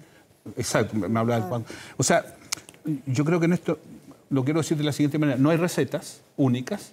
Tenemos que tener la capacidad y la flexibilidad para entender un montón de muchas partes. ¿Ah? De muchas partes. Lo que sí puedo advertirles es que el sistema carcelario chileno es completamente contradictorio con la perspectiva de resolver adecuadamente los temas de delitos. No se ven muchos cambios ahí. Pero quiero, y cuando yo hago el llamado a que todos nos involucremos en la solución de estos problemas, también tiene que ver con esto. Sí, totalmente. Porque, por ejemplo, cárcel en el desierto, resguardando todos los derechos humanos de los presos aislados, como dice Cristian Valenzuela, ¿usted sería partidario? Yo no estoy tan seguro que tenga sentido estas macro cárceles. Yo le creo más a las cárceles más pequeñas, con menos contingente, creo más a esas cosas, pero eso tiene un problema.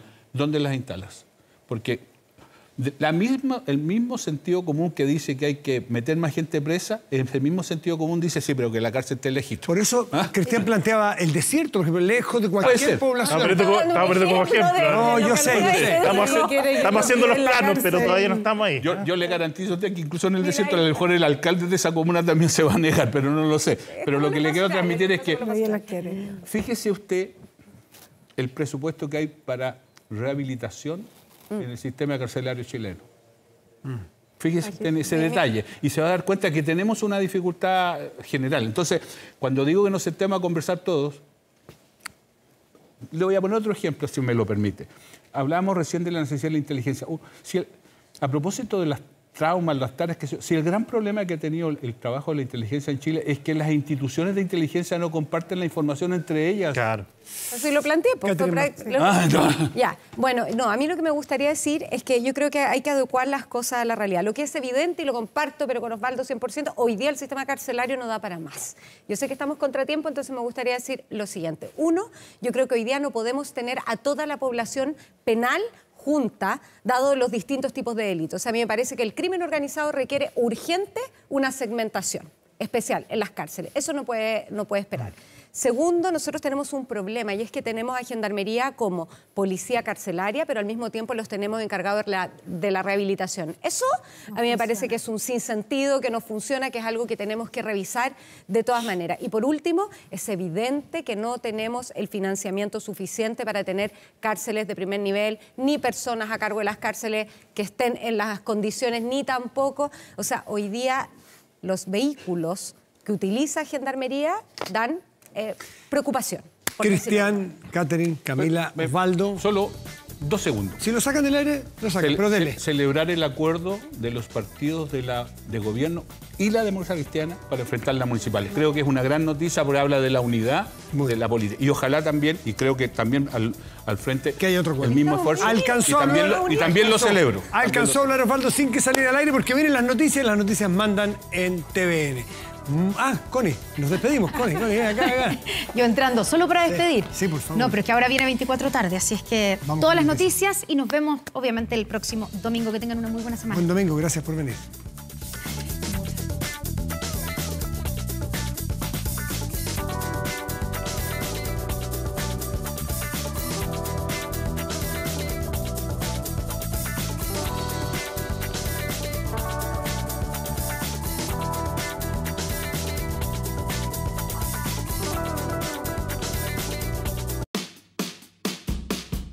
Con el auspicio de Abramos la Puerta al Censo, hemos presentado Estado Nacional.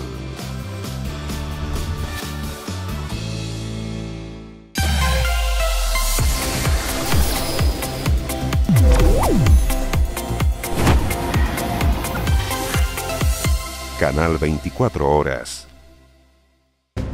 Con el auspicio de Ahora Quino con Super Combo Marraqueta. Great Wall Motors. Y te pillé, no grave robos, evítelos. Presentamos